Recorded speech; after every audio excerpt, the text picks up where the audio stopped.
Hello and welcome back to your English 5 a day on the English Like a Native podcast. I'm glad to see you back for your daily dip into the English language by building a habit of regularly immersing yourself in the language. Even if you can't feel it, you will be improving your listening skills and your comprehension skills. You will be growing your vocabulary, and that in turn will improve your confidence. So sticking by this habit that you've built is the best thing that you can do. So give yourself a pat on the back for making it this far. And if you're just discovering this podcast, then you can start from here or go all the way back to the beginning of series 3. My name is Anna, and today we're on week 9, day 5 of our story following Gabriel as he travels across the UK. At the moment, we're about to wrap up Gabriel's time in the Scottish Highlands. This week, Gabriel has travelled through sweeping landscapes. He's battled Highland weather, explored remote islands, and experienced something truly magical under the night sky. And now, as his journey continues, he faces a moment of reflection and perhaps a turning point. Supporting materials for this season are available at www.joinelan.com/plus. But now, let's begin by first recapping the full Chapter 9. Gabriel is leaving Glasgow with Isla. They're heading for Ullapool, a fishing town on the edge of the Northwest Highlands where Isla grew up. She drives a blue Subaru Forester, which she says is perfect for narrow Highland roads. They pass through rolling moorland and hills at first, before the scenery opens up into sweeping valleys and breathtaking mountains which loom through the windows. In the passenger seat, Gabriel takes a moment to review the new words that he has picked up in Scotland. He says to Isla that the journey is pure bonny, and she smiles, teasing Gabriel by saying, "If you go to the trouble of learning all our words, you may as well stay in Scotland. You won't need them when you go back down south." Is she serious about me staying? Or is it just an example of British humour? Gabriel silently wonders. Along the way, Isla points out small lochs lying between the untamed hills. When they reach Ullapool, which sits beside a sheltered sea loch, Gabriel sees ferries slowly arriving and departing. The peace and pace of life here are a stark contrast to the lively city of Glasgow. Isla explains that ferries are lifelines here, connecting scattered communities that depend on the sea as much as the road. She tells him about her uncle, who owns a small fish shop in the harbour, which is known for its delicious fresh fish and seafood. It's around lunchtime when the water is bright in the loch. Gabriel is struck by the white buildings along the shore and the dark hills beyond. They continue a short way along a winding coastal road to Isla's family home near Loch Broom. Her parents come out to greet them and they show Gabriel around the garden. From the kitchen, Gabriel is almost salivating as he smells butter melting over freshly grilled scallops. The way to a man's heart is through his stomach, they say. After the most delicious home-cooked seafood meal that Gabriel could ever remember eating, he and Isla finally set out for their walk. Now, though, some low-hanging cloud had appeared, casting shadows on the valley below. They exchange only a few words as they head for a clifftop. At a bend in the path, Isla reaches for Gabriel's hand and leads him along a narrow trail that hugs the edge of the land. Soon they feel the full force of a biting wind as they reach the exposed headland. But it's worth a little hardship to be able to admire the glorious wind-swept views all around. They laugh nervously as they battle with the wind, but take care not to get too close to the edge of the cliff. As they walk along the headland, Gabriel sees Loch Broom sparkling below. Tiny islands dot its surface, and mountains rise darkly beyond the water. Heather and wild grasses cling to the cliff edge, while gulls wheel above, their cries carrying on the wind. A sudden shower catches them, and Isla pulls Gabriel over to some yellow gorse bushes where they try to take shelter. Lean in, like this, she shouts. Gabriel does as he is told, but trips on an exposed root. He ends up falling backwards into the bush, tearing holes in his lightweight jacket. Isla helps Gabriel to his feet, and they rush off to find another place to shelter. The skies are already clearing, though, and they slow down and start heading back to Isla's family home. While walking, Isla tells Gabriel how much she longs to return to Ullapool to live and work in the environmental sector. Gabriel looks at his torn jacket and notices that he has cut his hand. The same hand that Isla took to lead him up to the cliff top. It isn't a deep cut, though. Nothing serious. Nothing serious. Gabriel, whose curiosity is pulling him in search of adventure and discovery, feels the symbolism immediately. He has to do something, soon. The next day, Gabriel boarded the ferry to the Summer Isles. He was off to Tanera Moor for the day, to hike all the way round the island. After Isla had seen him off from the harbour, he gazed at the open water for a while. At the cliff top yesterday, he had realised that even though he liked Isla and found the country beautiful, he couldn't see himself living permanently in the Scottish Highlands. As the ferry rocked gently on the waves, Gabriel kept his eyes open for porpoises and basking sharks. When he didn't see any, he took out a map of Tanera Moor and traced his anti-clockwise route with the index finger of his cut hand. After disembarking, Gabriel followed a narrow trail that wound around the northern shore. On the rocks, he spotted families of seals soaking up the sun. He kept a safe distance from them, scrambling over small outcrops of rock that jutted into the path. Occasionally, he had to grasp at the low branches of the gorse and the heather plants in order to steady himself on the uneven ground.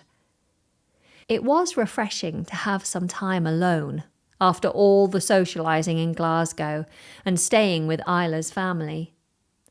The island was small, though, and by early afternoon he had to come back to the little stone pier to catch the ferry to Ullapool. Isla greeted him as planned, and they went to have tea by the sea at Tea by the Sea. It was a tea room with beautiful views over Loch Broom. Gabriel wanted to tell Isla that he had his heart set on continuing his adventures. He had to let her know that no matter how special the place or the person was, he wasn't ready to settle down.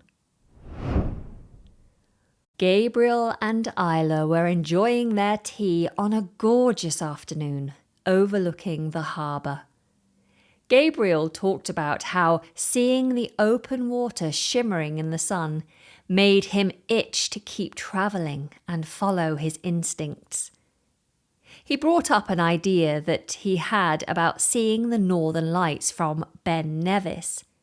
He said that he didn't think it would be realistic, and he hoped that Isla would take his subtle hint that some things in life were just not meant to be. He didn't know how to react then when Isla told him that if he really wanted to see the Northern Lights, then he could borrow her car and drive to Fort William.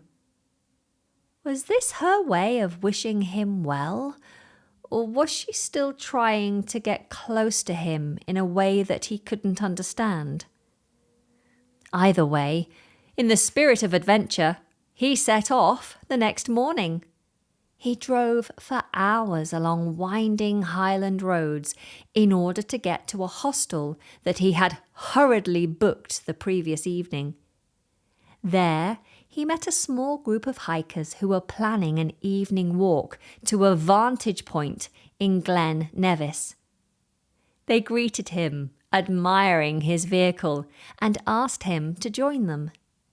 He eagerly agreed, feeling that his whole Highland experience was becoming transcendent. By the time they reached their destination, dusk was settling, and the summit of Ben Nevis loomed above them.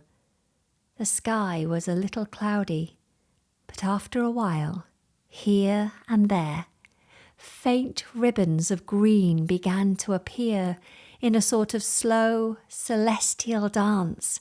Wow, thought Gabriel. It was truly ethereal.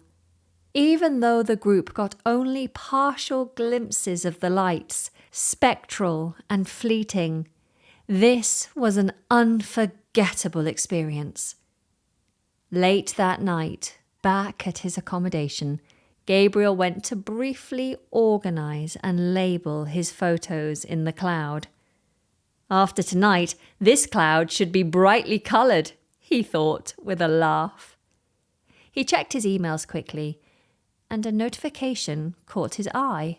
"Congratulations," it began. The next morning, Gabriel woke up early. Although he hadn't slept much, he didn't want to miss the chance to climb Ben Nevis, the highest mountain in Scotland. The air was crisp as he started along the path through Ben Nevis. But the terrain soon became steeper, rocky, and more demanding.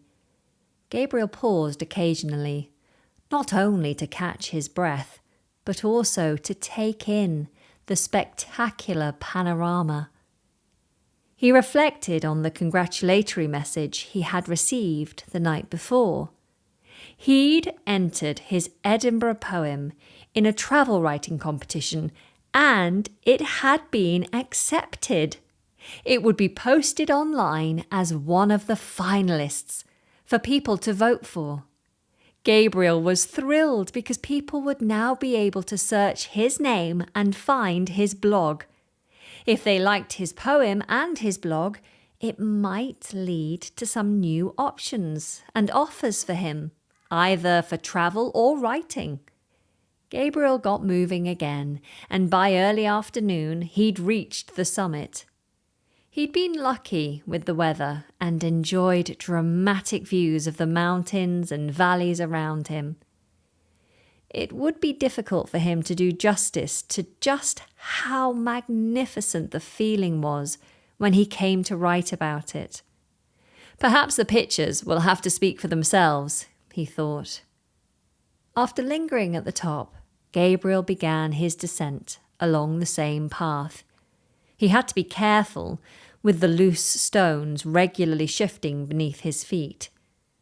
The sun was lower now, casting long shadows across the slopes, but he got back safely to Isla's car as evening approached. He settled into the driver's seat, tired but exhilarated. Suddenly, something in the compartment of the passenger seat door caught his eye. It was a note from Isla. It read, "Follow your calling and ginny no greet." "I've literally climbed a mountain," Gabriel said aloud to his reflection in the rearview mirror. But not only that, it seemed that he had safely come down one too. All right, I hope you enjoyed Chapter 9 and Gabriel's Highland adventure. Now it's time to take a moment to reflect on the language that we've used this week. Yes, it's time for the language lens. Non-defining relative clauses are parts of sentences that add extra information about a noun or pronoun without changing the core meaning. They are sometimes called non-essential clauses because the main sentence remains clear if the clause is removed. Now, if you are anything like me, then you much prefer to see this type of technical detail written down. I'm very much a visual learner, so I've made PDF reference sheets for all the language lenses that you can download for free.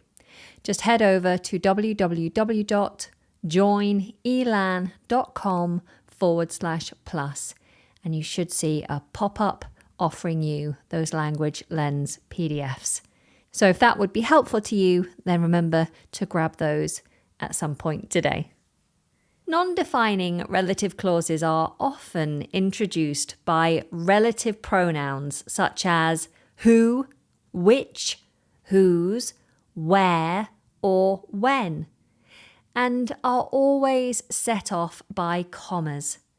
The commas act like brackets, signalling that the information is additional rather than essential. For example, in part 1 of Gabriel's adventures in the Scottish Highlands, he and Isla are heading for Ullapool, a fishing town on the edge of the Northwest Highlands where Isla grew up. The sentence would still be fine if it ended after the word Ullapool, but the additional clause gives context about the town.